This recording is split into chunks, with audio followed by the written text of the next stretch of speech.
Praise the lord. హల్లెలూయా. రెండు చేతులు పైకి చెప్దాం గట్టిగా హల్లెలూయా.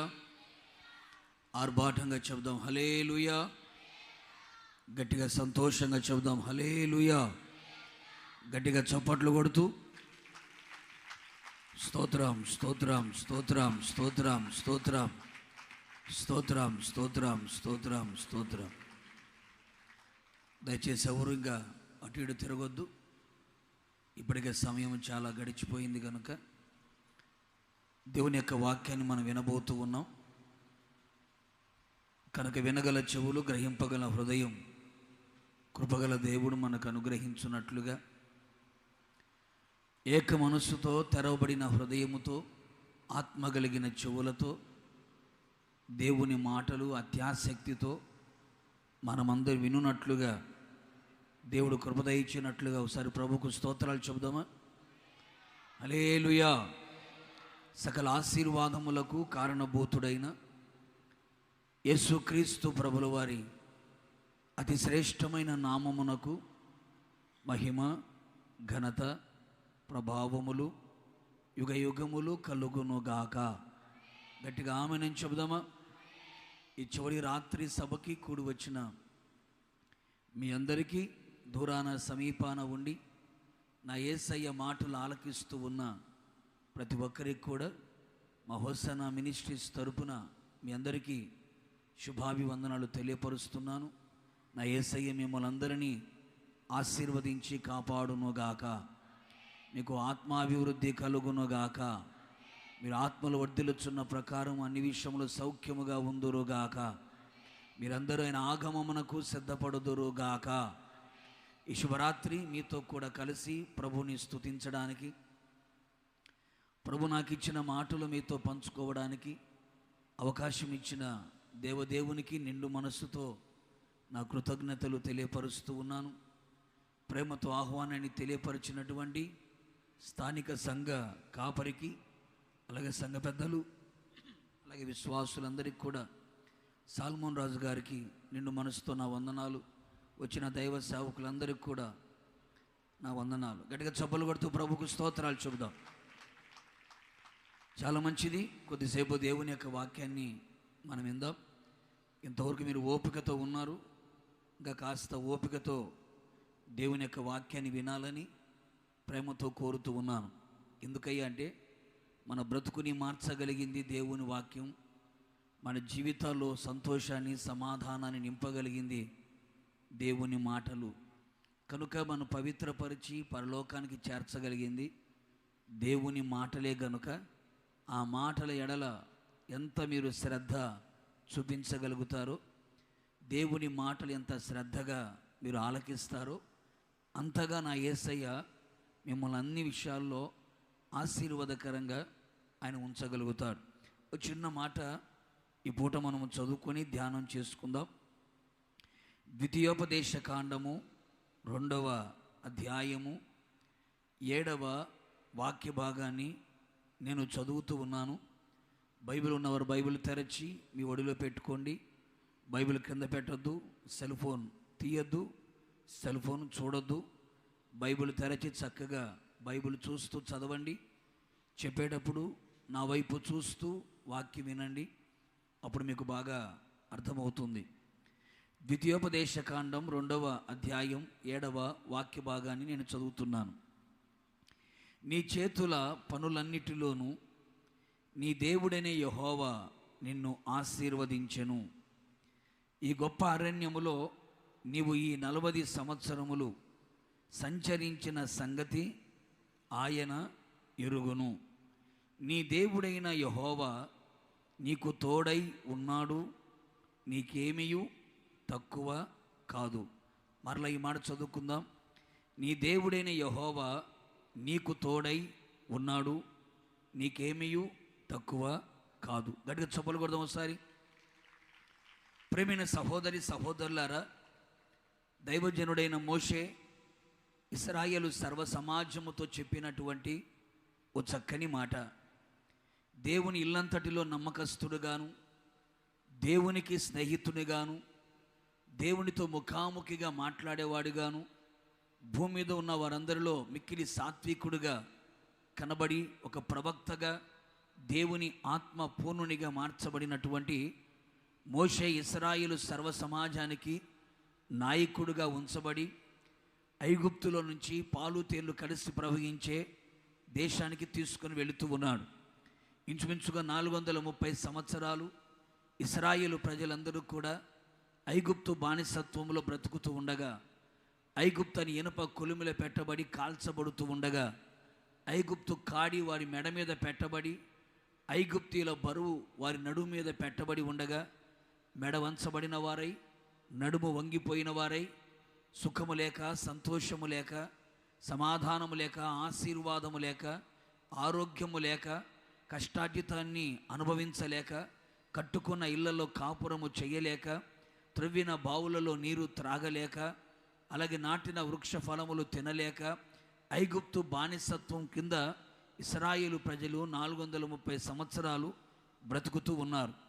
వారి బాధ, వారి నిట్టూర్పు, వారి దురవస్థ, వారి హింస ఆకాశముందున దేవుడు వంగి తొంగి చూచినట్లుగా వారిని విడిపించడానికి నాయకుడిగా మోషేను, యాజకుడుగా అహరోను, ప్రవక్తినిగా మిరియామును దేవుడు ఏర్పాటు చేసుకున్నాడు. వారి ముగ్గురి ద్వారా దేవుడు ఐగుప్తులో 10 రకాల అద్భుతాలను ప్రభు చేయించి గొర్రెపిల్ల రక్తము చేత విమోచించబడిన వారై, పగటివేళ మేఘస్తంభములో, రాత్రివేళ అగ్ని స్తంభములో వారి ఎదుట ఉంచబడిన ఎర్ర సముద్రం ఎండిపోగా నీటిని గోడగా కట్టి ఆరిన నేల మీద ఇశ్రాయేలు ప్రజలు నడిపించబడుతూ ఉన్నారు.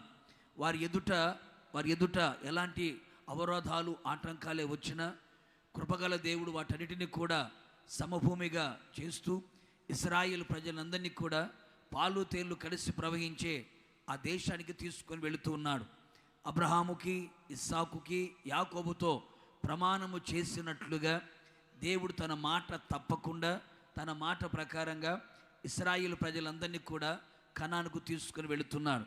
ఇంతవరకు ఐగుప్తులో తన ప్రజలు పడిన శ్రమ, బాధ, హింస కనానులో, వాగ్దాన దేశంలో వారు అనుభవించకూడదని, వారు నాటకపోయినా నాటిన వృక్ష ఫలములు తినేటట్లుగా, వారు త్రవ్వకపోయినా త్రవ్విన బావులలో నీరు త్రాగునట్లుగా, వారు కట్టకపోయినా కట్టిన ఇళ్లలో కాపురము చేయనట్లుగా వారి కొరకు సమస్తాన్ని ప్రభువు కనానులో సిద్ధపరిచి వారందరినీ కూడా దేవుడు కనానుకు తీసుకుని వెళుతూ ఉన్నాడు.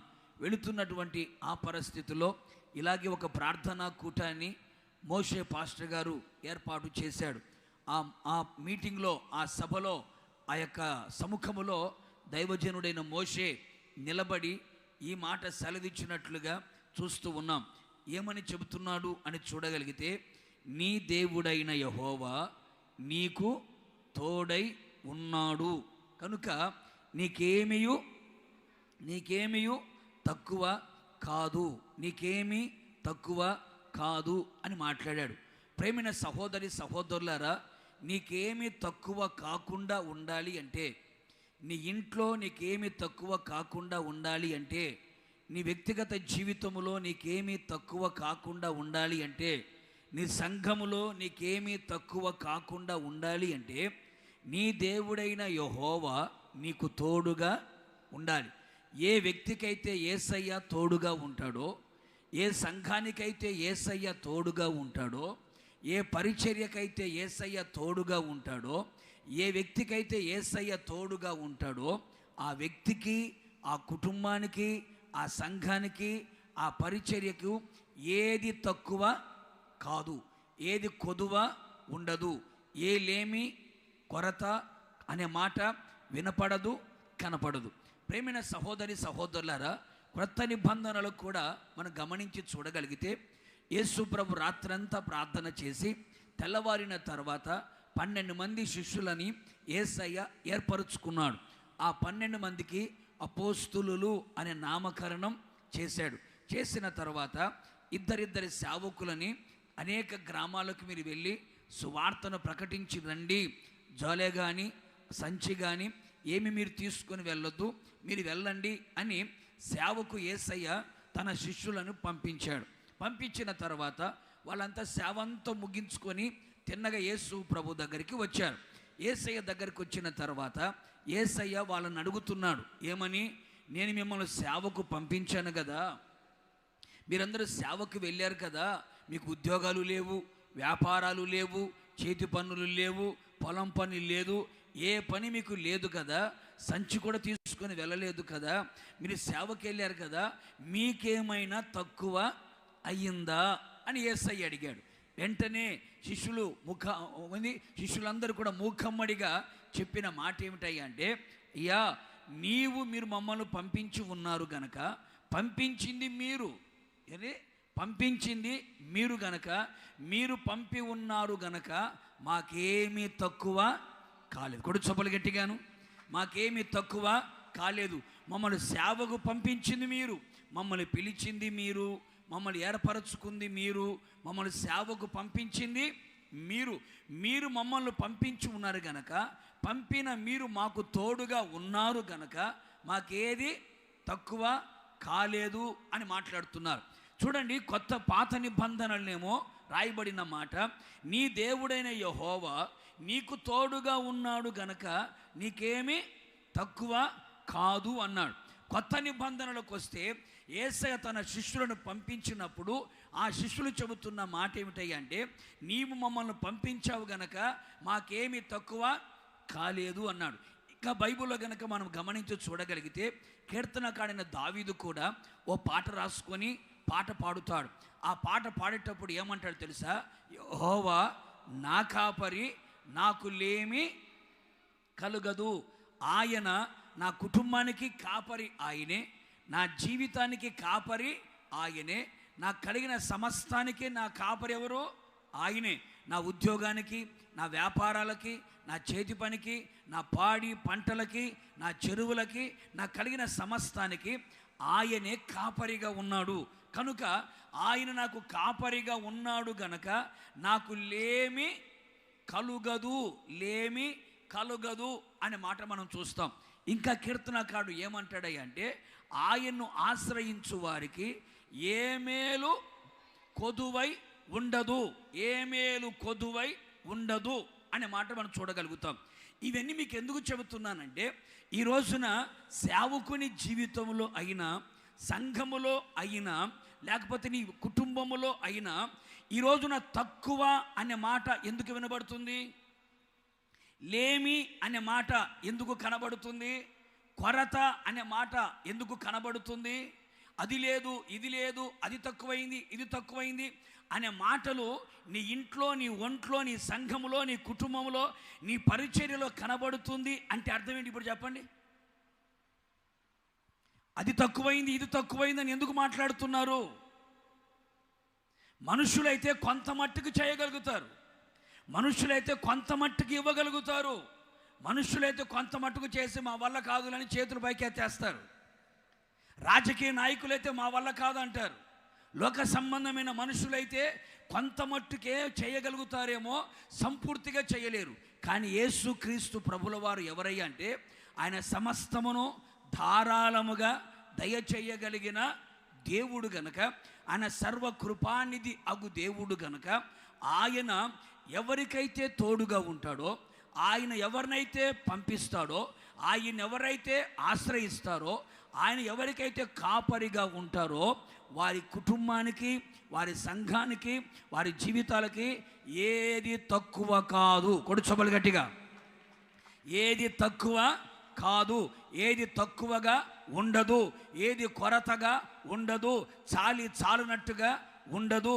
ఎందుకయ్యా అంటే, యేసయ్య తోడుగా ఉంటే ఇంకేం తక్కువ అవుతుందండి? యేసయ్య తోడుగా ఉంటే ఇంకెందుకు కొరతగా ఉంటుంది? అందుకే ఇశ్రాయేలు ప్రజలు అడుగుతున్నాడు, ఓ ఇశ్రాయేలు ప్రజలారా, లక్షల మంది మీరు బయలుదేరి ఐగుప్తు నుంచి కనానుకు బయలుదేరి వెళుతున్నారు కదా, మీరు వెళుతున్న మార్గాలలో మీకు ఏమైనా తక్కువ అయిందా? లక్షల మందికి భోజనం పెట్టాలి, ఎలా? లక్షల మందికి నీళ్లు కావాలి, ఎలా? లక్షల మంది ఉన్నారు, వారి బట్టల సంగతి ఏంటి? వాళ్ళు వేసుకున్న చెప్పుల సంగతి ఏంటి? వాళ్ళకి ఏది తక్కువ కాకుండా ప్రభు నడిపించాడు. అందుకే బైబుల్ అంటుంది, వారికి ఆకలైనప్పుడల్లా దేవదూతలు తినే ఆహారాన్ని వారి ఇంటి ముంగిట ఉంచాడు. అలాగే మాకు మాంసం కావాలి అనుకున్నప్పుడు సముద్రములో ఉన్న పూరేలని, అరణ్యములో ఉన్న పూరేలని వాళ్ళ దగ్గర పెడితే నోట్లో నుంచి ముక్కుల నుంచి వచ్చేంతగా తినేటట్టుగా ప్రభు చేశాడు. వారు వేసుకున్న చెప్పులు అరిగిపోకుండా, కాళ్ళకి వాపు రాకుండా, వస్త్రాలు పాతగిలిపోకుండా, ముఖముల కల తప్పకుండా, అలాగే జుట్టు చెదరకుండా ఇశ్రాయేలు ప్రజలని 40 సంవత్సరాల పాటుగా ఏ కొరత లేకుండా, కొదువ లేకుండా, తక్కువ లేకుండా, లేమి లేకుండా, ఇది లేదు అని చెప్పుకోకుండా సకలమును సమృద్ధిగా ధారాళముగా ఇశ్రాయేలు ప్రజలకి లక్షల మందిని యేసయ్య నడిపించినట్లుగా బైబిల్లో మనం చూడగలుగుతున్నాం. ఎలా నడిపించాడు అంటే ఆయన వారికి తోడై ఉన్నాడు గనుక. ఒడుచొబలు గట్టిగా, ఆయన వారికి తోడై ఉన్నాడు గనక. ఈరోజున గనక మిమ్మల్ని అడిగాను అనుకో, ఏమో మా ఇంట్లో అన్ని సమృద్ధిగా ఉన్నాయా అని అడిగామనుకోండి, వెంటనే ఏమంటారు, పాస్టర్ గారండి శరీరంలో ఆరోగ్యం తక్కువగా ఉందండి, మనస్సులో నెమ్మది తక్కువగా ఉందండి, కుటుంబంలో సమాధానం తక్కువగా ఉందండి, సంతోషం తక్కువగా ఉందండి, ఆర్థిక పరిస్థితులు తక్కువగా ఉన్నాయండి, చాలని తిండి, చాలని బట్ట, చాలని పరిస్థితులు, చాలని పరిస్థితులుగానే కనబడుతున్నాయండి, అంత కొరత, అంత కొదువ, అంత తక్కువగానే కనబడుతుంది అని చెప్పుకునేవాడు ఈ రోజున చాలామంది ఉన్నారు. దీన్ని బట్టి మనకు అర్థమయ్యేది ఏంటంటే, ఏ కుటుంబానికి, సంఘానికి యేసయ్య తోడుగా ఉంటాడో వాళ్ళకి ఏది తక్కువ కాదు. నీకు తక్కువ అయ్యింది అంటే అర్థం ఏంటంటే యేసయ్య నీకు తోడుగా లేడు అని అర్థం. అంతే కదండి. యేసయ్య తోడుగా లేడు కనుకనే అన్ని తక్కువగానే కనబడుతున్నాయి, అన్ని కొరతగానే కనబడుతున్నాయి, అన్ని చాలనట్లుగానే కనబడుతున్నాయి. ప్రేమైన సహోదరి సహోదరులారా, నా యేసయ్య సమాధాన కర్తయ్యకు దేవుడు గనక ఆ సమాధాన కర్తయ్యకు దేవుడు నీకు తోడుగా ఉండి నీకు సమాధానమును ఇచ్చునుగాక. ఆయన ఆరోగ్య ప్రదాత గనక, ఆరోగ్యత ప్రదాత అయిన యేసయ్య నీకు తోడుగా ఉండి ఆరోగ్యము సమృద్ధిగా ఇచ్చునుగాక. ఆయన సంతోషానికి కర్తగా ఉన్న దేవుడు గనక నీ కుటుంబానికి కావలసిన సంతోషమును దయచేయును గనక, ఆ సకల ఆశీర్వాదములకు కారణభూతుడైన దేవుడు గనక నా యేసయ్య మిమ్మల్ని ఆశీర్వదించునుగాక. ఈ రాత్రి ప్రభు మనతో చెప్పాలనుకున్న మాట ఏమిటంటే, అలనాడు ఇశ్రాయేలు ప్రజలకి ఆయన తోడుగా ఉండి ఏది తక్కువ కాకుండా చేశాడు కదా, అలాగే ఆత్మీయ ఇశ్రాయేలీయులుగా ఉన్న మనందరికీ కూడా ఆయన తోడుగా ఉండి మనకి ఏది తక్కువ కాకుండా ప్రభు చేయాలి. నాకు ఏది తక్కువ కాకుండా ఉండాలి అన్న వాళ్ళు గట్టిగా హల్లెలూయానండి. మా కుటుంబంలో కానీ, నా ఇంట్లో కానీ, నా ఒంట్లో కానీ ఏది తక్కువగా ఉండకూడదు, సకలము సమృద్ధిగా ఉండాలి అన్న వాళ్ళు గట్టిగా హల్లెలూయా చెప్పండి. అయితే యేసయ్య నీకు ఏది తక్కువ కాకుండా చెయ్యాలి అని నువ్వు కోరుకుంటే యేసయ్య నీకు తోడుగా ఉండాలి. యేసయ్య నీకు తోడుగా ఉండాలి. ఎవరికి యేసయ్య తోడుగా ఉంటాడో వారికి ఏది తక్కువ కాదు, ఏది కొరత ఉండదు, లేమి ఉండదు. కనుక ఈ రాత్రి నాకు యేసయ్య తోడుగా ఉండాలి, యేసయ్య నాకు తోడుగా ఉండాలి అని ఎంతమంది అయితే కోరుకుంటారో వారందరికీ నా యేసయ్య తోడుగా ఉండి ఏది తక్కువ కాకుండా చూచుకొనుగాక. మీరంటారు, పాస్టర్ గారండి యేసయ్య మాకు తోడుగా ఉండకపోవడం ఏంటి పాస్టర్ గారండి? నా పేరు కూడా బైబిల్లో ఉన్న పేరే కదా, నాకు యేసయ్య తోడుగా ఉంటాడు, బైబిల్ కూడా పట్టాను కదా, యేసయ్య నాకు తోడుగా ఉంటాడు, పాటలు కూడా పాడుతున్నాను కదా, యేసయ్య నాకు తోడుగా ఉంటాడు, పరిచర్య కూడా చేస్తున్నాను కదా, యేసయ్య నాకు తోడుగా ఉంటాడు, అలాగే ఈ ప్రార్థన కూటంలో కూర్చున్నాను కదా, యేసయ్య నాకు తోడుగా ఉంటాడు, అలాగే వాయిద్యాలు కూడా వాయిస్తున్నాను కదా, యేసయ్య నాకు తోడుగా ఉంటాడు అని అనుకోవద్దు. నువ్వు భ్రమలో భక్తి చేయొద్దు, భ్రమలో భక్తి చేయొద్దు. యేసయ్య తోడుగా ఉండాలి అంటే కొన్ని స్వభావాలు నీకు ఉండాలి. దేవుడు నీకు తోడుగా ఉండాలంటే కొన్ని సుగుణాలు నీలో కనబడాలి. ఎవరికి యేసయ్య తోడుగా ఉంటాడు? ఎవరికి యేసయ్య తోడుగా ఉంటాడు? ఆయన తోడుగా ఉంటే మనకి ఏది తక్కువ కాదు అని మనం విన్నాం. ఆయన తోడుగా ఉంటే ఆయన మనల్ని ఆశీర్వదిస్తాడని విన్నాం. ఆయన తోడుగా ఉంటే మనకి ఏ హాని కలగదు. ఆయన మనకు తోడుగా ఉంటే సమస్తములో కూడా మనకు జయమే కలుగుతుంది. అయితే యేసయ్య మనకు తోడుగా ఉండాలి అంటే మనము చేయవలసిన పనులు ఏమై ఉన్నాయి? ఏమై ఉన్నాయి? క్రైస్తవులకు ఆయన తోడుగా ఉంటాడు అని బైబిల్ చెప్పిందా? చెప్పట్లేదు. మరి ఎవరికి తోడుగా ఉంటాడు ఆయన? బైబిల్లో చూడండి, రాజుల 2వ గ్రంథం. బైబిల్ ఉన్న వారందరూ బైబిల్ తెరచి చూడండి. రాజుల 2వ గ్రంథం 18వ అధ్యాయం 6-7 వాక్య భాగాలు ఒకసారి మనం చదువుదాం. 5, 6, 7 వాక్యాలు చూద్దాం. అతడు ఇశ్రాయేలు దేవుడైన యెహోవా యందు విశ్వాసముంచినవాడు. అతని తర్వాత వచ్చిన యూదా రాజులలో, అతని పూర్వీకులైన రాజులలో అతనితో సమమైన వాడు ఒకడును లేడు. అతడు యెహోవాతో హత్తుకొని ఆయన వెంబడించుటలో వెనుక తీయక, ఆయన మోషేకు ఆజ్ఞాపించిన ఆజ్ఞలన్నిటినీ గైకొనుచుండెను. కావున యెహోవా అతనికి తోడుగా ఉండెను. తాను వెళ్ళిన చోట నెల్ల అతడు జయము పొందెను. కొడుచబలు గట్టిగాను. ప్రేమైన సహోదరి సహోదరులారా, ఇప్పుడు మనం చదివిన వాక్య భాగములలో ఒక రాజుగారు మనకు కనబడుతాడు. యూదా ప్రజలని పరిపాలించిన రాజులలో చాలా తక్కువ మంది దేవునికి ప్రియముగా ఇష్టంగా రాజ్యం పరిపాలన చేశారు.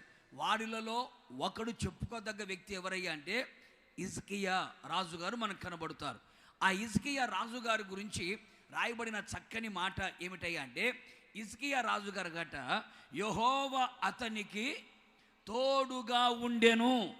హిజ్కియా రాజుకి యెహోవా తోడుగా ఉండెను అని చెప్పి, తాను వెళ్ళిన చోట నెల్ల అతనికి ఏం కలిగిందంట?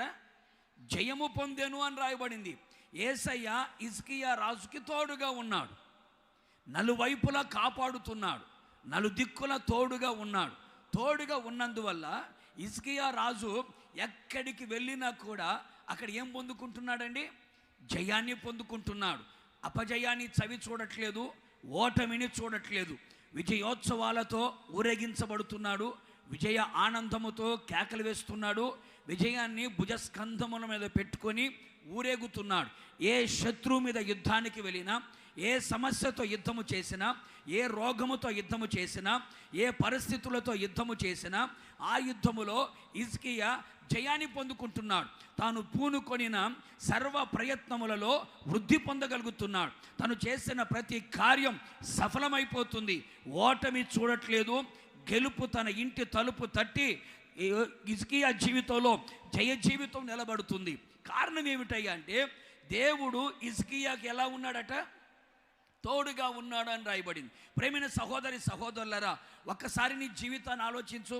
చాలామంది చెబుతుంటారు, పాస్టర్ గారండి ఏ పని చేసినా కలిసి రావట్లేదండి, ఏ పని పూనుకున్నా వెనక్కే వెళ్ళిపోతుందండి, ఏ పని ప్రారంభించినా కూడా ఆ పని ఆగిపోతుందయ్యా, ఏం చేసినా కూడా కలిసి రావట్లేదు, విజయాన్ని చూడలేకపోతున్నాం, సఫలాన్ని చూడలేకపోతున్నాం, విఫలంగా మార్చబడిపోతున్నాయి, ఏది చేసినా కూడా మా జీవితంలో దీవెనకరంగా ఉండట్లేదు అని చెప్పుకుంటున్నారు.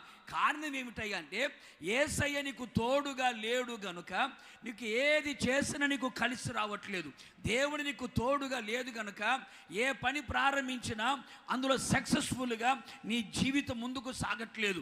ఏ పని చేసినా కూడా అపజయాలు పాలవుతున్నావంటే కారణం యేసయ్య నీకు తోడుగా రావట్లేదు.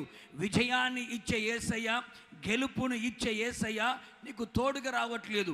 ఈ రాత్రి చెబుతున్నాడు, యేసయ్య ఎవరికి తోడుగా ఉంటాడో, ఏ కుటుంబానికి తోడుగా ఉంటాడో, ఏ వ్యక్తికి తోడుగా ఉంటాడో, ఏ సంఘానికి తోడుగా ఉంటాడో, ఏ పరిచర్యకు తోడుగా ఉంటాడో వాళ్ళకి ఏం కలుగుతుందయ్యా అంటే, వారు వెళుచున్న ప్రతి స్థలములో కూడా వారు విజయాన్ని పొందుకుంటారు. కొడుచొబలి గట్టిగా, వారు విజయాన్ని పొందుకుంటారు. అపజయం అనే మాట వారి నోట రాదు, అపజయం అనే మాట వారి చెవుల్లో వినపడదు. ఎందుకయ్యా అంటే, విజయ వీరుడైన యేసయ్య వాళ్ళకు తోడుగా ఉన్నాడు గనక. ఇప్పుడు హిజ్కియా దగ్గరికి వెళ్ళి హిజ్కియాను గనక మనం ఇంటర్వ్యూ చేసామనుకో, హలో హిజ్కియా గారు, మీరు వెళ్ళిన చోటనెల్లా మీరు విజయాన్ని పొందగలుగుతున్నారు, మీ విజయానికి రహస్యం ఏంటి అని కనుక హిజ్కియాని అడిగితే, హిజ్కియా అంటాడు, నా విజయానికి రహస్యం నా బలము, నా శక్తి, నా జ్ఞానము, నా తెలివితేటలు, నా తలాంతులు, నాకున్నటువంటి టాలెంట్స్ అని చెప్పట్లేదు. నా కులము, నా మతము, నా జాతి అని చెప్పట్లేదు. నా వెనకున్న జనము, నా వెనకున్న బలము అని చెప్పట్లేదు. నీ జయానికి గల కారణం ఏంటి హిజ్కియా అంటే హిజ్కియా ఒకే ఒక మాట అంటాడు, మానవ శక్తి కన్నా కూడా అదిగో పరలోకపు శక్తి కలిగినటువంటి సర్వశక్తి గల దేవుడు నాకు తోడుగా ఉన్నాడు. కొడుచబలు గట్టిగాను. సర్వశక్తి గల దేవుడు నాకు తోడుగా ఉన్నాడు. మానవులు నాకు తోడుగా లేరు, ఉద్యోగస్తులు నాకు తోడుగా లేరు, వ్యాపారస్తులు నాకు తోడుగా లేరు, లేకపోతే ఆ ఊర్లో ఈ ఊర్లో ఆ దేశంలో ఈ దేశంలో పనిచేసేవాళ్ళు నాకు తోడుగా లేరు. నాకు తోడుగా ఉండేవరయ్య అంటే యేసయ్య నాకు తోడుగా ఉన్నాడు, యెహోవా నాకు తోడుగా ఉన్నాడు. ఆయన నాకు తోడుగా ఉన్నాడు గనుక నేను వెళ్ళిన చోట నెల్ల నాకేం కలుగుతుంది? జయం కలుగుతుంది. అవునా? మరి ఆయన నీకు తోడుగా ఎందుకున్నాడు? మాకు లేడే, మీకు తోడుగా ఎందుకున్నాడు? మాకు తోడుగా లేడు కదా, మీకు ఎందుకు తోడుగా ఉన్నాడు అంటే అదే హిజ్కియా ఏమని చెబుతాడయ్య అంటే బైబిల్ రాయబడిన 5-6 వాక్యాలు కనుక మనం చదివితే అందులో దేవుడు అతనికి తోడుగా ఉండడానికి అతను దేవుడు చూచిన కార్యాలు కనబడతాయి. మొదటిగా బైబిల్ చెబుతుంది, అతడు ఇశ్రాయేలు దేవుడైన యెహోవా యందు విశ్వాసముంచినవాడు అని రాయబడింది. రెండవదిగా యెహోవాతో అత్తుకున్నవాడు అని రాయబడింది. మూడవదిగా వెంబడించుటలో వెనుకకు తీయనివాడు అని రాయబడింది. నాలుగవదిగా ఆజ్ఞాపించిన ఆజ్ఞలన్నిటినీ కూడా గైకొనుచుండెను అని రాయబడింది. అక్కడ 4 విషయాలు రాయబడ్డాయి. ఒకటి ఏమిటంటే యెహోవా మీదనే విశ్వాసం ఉంచాడు అని రాయబడింది. రెండవదిగా యెహోవాతో హత్తుకొని ఉన్నాడు అని రాయబడింది. మూడవదిగా యెహోవాను వెంబడించుటలో వెనుకకు తీయలేదు అని రాయబడింది. నాలుగవదిగా ఆజ్ఞాపించిన ఆజ్ఞలన్నిటిని కూడా గైకొనుచున్నాడు అని రాయబడింది. ఈ 4 విషయాలు నేను దేవుని సన్నిధిలో చేశాను, ఆయన నలుదిక్కుల నాకు తోడుగా ఉన్నాడు, వెళ్ళిన చోటనెల్లా నాకు జయమిచ్చాడు. కొడుచబలు గట్టిగాను. ఎంత చక్కగా 4 విషయాలు నేను చేశాను, అందుకని నలుదిక్కుల నా యేసయ్య నాకు ఎలా ఉన్నాడు? తోడుగా ఉన్నాడు. తోడుగా ఉన్నాడు గనక వెళ్ళిన చోట నెల నాకేం కలుగుతుంది? జయమే కలుగుతుంది. ఎందుకని హిజ్కియాకు తోడుగా ఉన్నాడయ్య అంటే మొదటి మాట మనం చూడగలిగితే యెహోవా యందు ఎవరి మీద విశ్వాసం ఉంచాడు? వినపడలే, గట్టిగా చెప్పండి. ఎవరి మీద విశ్వాసము? మనుషుల మీద విశ్వాసం ఉంచాడా? డబ్బు మీద విశ్వాసం ఉంచాడా?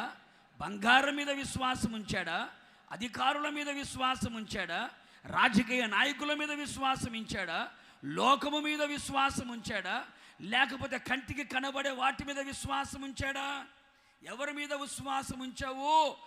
హలో హిజ్కియా, నీ విశ్వాసం ఎవరి మీద అంటే హిజ్కియా ఒకే ఒక మాట చెబుతాడు, ఎవరి మీద నేను విశ్వాసం ఉంచానయ్య అంటే అదుగో యెహోవా మీద నేను విశ్వాసం ఉంచాను అన్నాడు. ప్రియమైన సహోదరులారా, ఒక్కసారి మీ మనస్సాక్షిని అడుగు, నీవు ఎవరి మీద విశ్వాసం ఉంచుతున్నావు? కొంతమంది చెప్తుంటారు ఏమని, నా మీద నాకు బాగా నమ్మకం అండి అంటారు. ఎందుకు? నాశనం అయిపోవడానికి. నా మీద నాకు నమ్మకం ఎక్కువ అండి అంటారు. నీ మీద కాదు నమ్మకం పెట్టుకోవాల్సింది, నీ చదువు మీద కాదు నమ్మకం పెట్టుకోవాల్సింది, నీ జ్ఞానం మీద కాదు నమ్మకం పెట్టుకోవాల్సింది, నీ కులం మీద కాదు నువ్వు నమ్మకం పెట్టుకోవాల్సింది. నీ నమ్మకం ఎవరి మీద ఉండాలి అంటే యేసయ్య మీద ఉండాలి. యేసయ్య మీద విశ్వాసం ఉంచాలి. ఎందుకయ్యా అంటే ఆయన విశ్వాస సంపూర్ణుడైన దేవుడు, విశ్వాసమునకు సేనాధిపతి అయిన దేవుడు. అందుకని ఆయన యందు విశ్వాసం ఉంచిన వాడు ఎవడు కూడా కలవరపడడు అని బైబిల్ రాస్తుంది. ఆయన యందు విశ్వాసం ఉంచిన వాడు ఎవడు కూడా సిగ్గుపడడు అని బైబిల్ రాస్తుంది. ఆయన యందు విశ్వాసం ఉంచువారిని ఆయన విడిచిపెట్టే దేవుడు కానే కాదు. ఈ రాత్రి నువ్వు తెలుసుకోవలసిన ఒక పాఠం ఏమిటయ్యా అంటే నా యేసయ్య నాకు తోడుగా ఉండాలి, నేను వెళ్ళిన చోటనెల్లా నేను జయం పొందుకోవాలి, నాకేమి తక్కువ కాకుండా ఉండాలి అని గనక నీవు కోరుకున్న వ్యక్తివే అయితే ఈ రాత్రి నీ నమ్మకం, నీ విశ్వాసం యేసయ్య మీదనే ఉండాలి. కొడు చొబలి గట్టిగాను. తాయెత్తుల మీద కాదు, ఏమిటండి, తాయెత్తుల మీద కాదు నీ నమ్మకం ఉండాల్సింది, గుడ్డ పేలికల మీద కాదు నీ నమ్మకం ఉండాల్సింది, మాంత్రికుల మీద కాదు నీ నమ్మకం ఉండాల్సింది. నీ నమ్మకం ఎవరి మీద ఉండాలి? యేసయ్య మీద ఉండాలి. అందుకని పౌలు గారు అంటాడు, విశ్వాసమునకు కర్తయు దాన్ని కొనసాగించువాడైనా యేసు వైపు చూచుచు. యేసు వైపు చూచుచు, యేసయ్య వైపు చూచుచు, ఆయన మీదనే విశ్వాసం ఉంచి, ఆయన మీదనే ఆధారపడి, ఆయన మీదనే ఆనుకొని నీ ఆత్మీయ యాత్రలో, విశ్వాసపు యాత్రలో, ఈ పరిశుద్ధమైన మార్గములో యేసు వైపు ఎంతమంది విశ్వాసం ఉంచగలుగుతారో వారికే యేసయ్య తోడుగా ఉంటాడు, వారే జయాన్ని పొందుకుంటారు, వారికి ఏది తక్కువ కాదు. కొడుచబలి గట్టిగాను. అందుకని ఇక మీదట నీ విశ్వాసం, నీ నమ్మకం ఎవరి మీద? యేసయ్య మీద. అందుకనే కీర్తనకాడిన దావీదు కూడా ఎప్పుడు చెప్పుకునే మాట ఏమిటంటే, నా గురి సదాకాలము నేను ఆయన మీదనే ఉంచుతున్నాను గనక, ఆయన కుడి పార్శ్వమున ఆయన కూర్చుంటున్నాడు, ఆయన నన్ను కదల్చనివ్వట్లేదు. ఎందుకంటే ఆయన మీద నేను విశ్వాసం ఉంచాను, అందుకని నా ప్రక్కలో ఆయన ఉంటున్నాడు. ఆయన నా ప్రక్కలో ఉంటే, నాకు తోడుగా ఉంటే నేను కదిలించబడుతానా? ఎలాంటి శ్రమలే వచ్చినా, ఎలాంటి కష్టాలే వచ్చినా, ఎలాంటి శోధనలే వచ్చినా, ఎలాంటి ఇరుకు ఇబ్బందులే వచ్చినా, ఎలాంటి ప్రతికూలమైన పరిస్థితులే వచ్చినా, నా జీవితంలో యేసయ్య నాకు తోడుగా ఉన్నాడు గనుక, నా పక్షముగా ఉన్నాడు గనుక, నా ప్రక్కలో నిలిచి ఉన్నాడు గనుక నాకు జయాన్ని అనుగ్రహిస్తాడు. నాకేది తక్కువ కాదు. కారణం ఏంటంటే నా విశ్వాసం యేసయ్య మీదనే. కొడుచబలి గట్టిగా, నా విశ్వాసం యేసయ్య మీదనే, నా నమ్మకం యేసయ్య మీదనే. నా నమ్మకం ఈ మధ్యగా రాజకీయ నాయకులు వినబడుతున్న నా నమ్మకం ఇంత తొందరగా పోవడానికి, తొందరగా పాడైపోవడానికి, నాశనం అయిపోవడానికి మన నమ్మకం ఎవరు? వినపట్లే. మనదాకా తిరిగి వచ్చావుగా, చెప్పు. మా నమ్మకం ఎవరు? మన విశ్వాసం ఎవరు? మన నమ్మకం ఎవరై అంటే యేసుక్రీస్తు ప్రభుల వారు. ఆయన సృష్టికర్త అయిన దేవుడు, ఆయన సర్వశక్తి గల దేవుడు, శూన్యములో సృష్టిని కలుగు చేయగలిగిన వాడు, అద్భుతములు చేయగలిగిన వాడు, సూచక క్రియలు చేయగలిగిన వాడు, నీకు జయాన్ని ఇవ్వగలిగిన వాడు, విజయోత్సవాలతో నిన్ను నడిపించగలిగిన ఏకైక దేవుడు యేసుక్రీస్తు గనుక ఆయన మీద నువ్వు ఏమి ఉంచాలి అంటే విశ్వాసం ఉంచాలి. అందుకే యేసుక్రీస్తు ప్రభుల వారు కూడా భూమి మీద సంచరిస్తున్న రోజుల్లో కూడా మీరు చాలా చోట్ల మీరు గమనించండి, అమ్మా నీ విశ్వాసము నిన్ను రక్షించింది, సమాధానముతో వెళ్ళు అన్నాడు. కుమారి నీ విశ్వాసము నిన్ను స్వస్థపరిచింది, సమాధానముతో వెళ్ళు అన్నాడు. ఇశ్రాయేలు కూడా ఇంత విశ్వాసాన్ని నేను చూడలేదు అన్నాడు. నీ విశ్వాసము గొప్పది, నీవు కోరినట్టే నీకు అవునుగాక అన్నాడు. ఈ పదాలన్నిటిలో మీరు గమనించి చూడండి, యేసయ్య మీద వారు ఉంచిన విశ్వాసాన్ని బట్టి దేవుడు వారి జీవితంలో ఏం చేశాడు? కార్యాలు చేశాడు.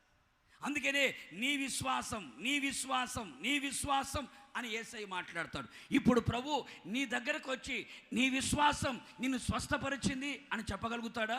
నీ విశ్వాసం నిన్ను రక్షించింది అని చెప్పగలుగుతాడా? నీ విశ్వాసం గొప్పది అని చెప్పగలుగుతాడా? ఇశ్రాయేల్లో కూడా ఇంత విశ్వాసాన్ని నేను చూడలేదు, నేను కనుగొనలేదు అని చెప్పుకునేటట్లుగా దేవుని మీద ఎంత విశ్వాసం నీకుంది? దేవుని మీద ఎంత విశ్వాసం ఉంచగలుగుతున్నావు? హిజ్కియాకు యేసయ్య తోడుగా ఉండడానికి హిజ్కియా చేసింది ఏమిటంటే యేసయ్య మీద పెట్టుకున్న నమ్మకమే. కొడుచబలి గట్టిగా, యేసయ్య మీద తనుకున్న విశ్వాసమే. ఈ రాత్రి యేసయ్య నీకు తోడుగా ఉండి నువ్వు వెళ్ళిన చోట నెల్ల నీకు జయము కలుగునట్లుగా, నీకేది తక్కువ కాకుండా ఉండేటట్లుగా నువ్వు యేసయ్య మీదనే విశ్వాసము ఉంచాలి. ఎందుకంటే మీరు ఇంటికి వెళ్ళిన తర్వాత హెబ్రీలకు రాసిన పత్రిక 11వ అధ్యాయం మీరు ఇంటికి వెళ్ళిన తర్వాత మీరు చదువుకోండి. హెబ్రీలకు రాసిన పత్రిక 11వ అధ్యాయం మీరు ఇంటికి వెళ్ళి కనుక చదివితే అక్కడ విశ్వాస వీరుల పట్టిక కనబడుతుంది. ఏ పట్టికమ్మా? మనకు సరుకుల పట్టిక తెలుసు, ఈ పట్టికలు మనకు తెలియవు కదా. అక్కడ విశ్వాస వీరుల పట్టిక ఒకటి కనబడుతుంది.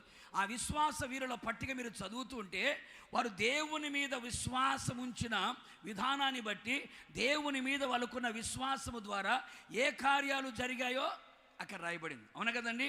వారు విశ్వాసము ద్వారా ఎర్ర సముద్రం ఎండిపోయిందని, విశ్వాసము ద్వారానే యోర్దాను ఏకరాశికి నిలబడిందని, విశ్వాసము ద్వారానే యెరికో గోడలు కూలిపోయాయని, విశ్వాసము ద్వారానే సింహపు నోళ్ళు మూయబడ్డాయని, విశ్వాసము ద్వారానే అగ్ని బాణాలు చల్లార్చబడ్డాయని, విశ్వాసము ద్వారానే ఖడ్గధారలని తప్పించుకున్నారని, విశ్వాసము ద్వారానే వాగ్దానాలు పొందుకున్నారని, విశ్వాసము ద్వారానే బలహీనులు బలవంతులయ్యారని, విశ్వాసము ద్వారానే రాజ్యాలను జయించారని రాయబడింది. దీని అంతటికి కారణం ఏమిటయ్యా అంటే దేవుని మీద వాళ్ళకున్న విశ్వాసము. విశ్వాసము.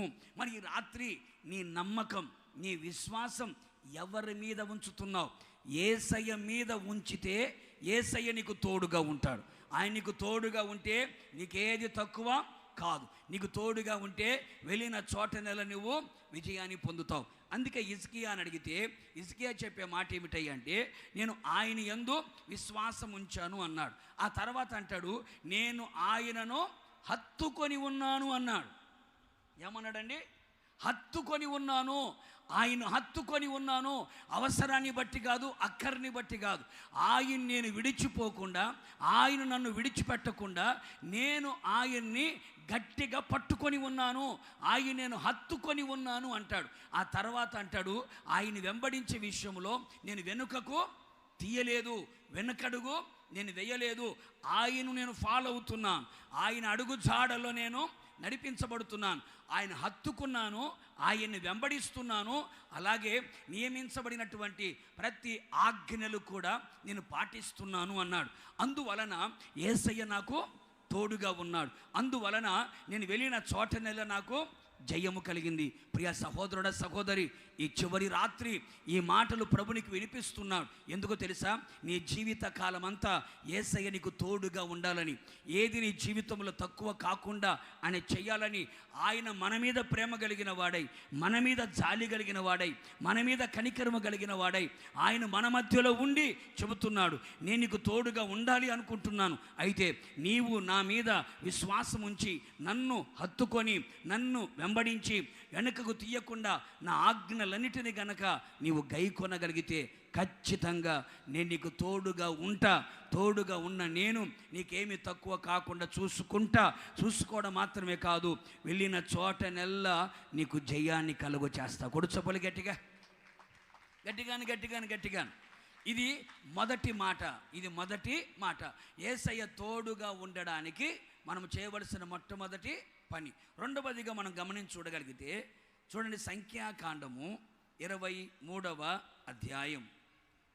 బైబిల్ ఉన్నారు, బైబిల్ తెరిచి చూడండి. సంఖ్యాకాండము 23వ అధ్యాయం 21వ వాక్యాన్ని మనం చూద్దాం. 23:21. ఆయన యాకోబులో ఏ దోషమును కనుగొనలేదు, ఇశ్రాయేలులో ఏ వంకరతనము చూడలేదు. అతని దేవుడైన యెహోవా అతనికి తోడై ఉన్నాడు. ఎంత చక్కగా రాయబడి చూడండి. యాకోబులో ఏ దోషము కనుగొనలేదట, ఇశ్రాయేలులో ఏ వంకరతనము చూడలేదట. వంకరతనాన్ని చూడలేదు, దోషాన్ని కనుగొనలేదు. దోషము లేదు, వంకరతనము కనబడలేదు. అందుకు ఆయన ఏం చేశాడు? నేను నీకు తోడుగా ఉన్నాను అన్నాడు.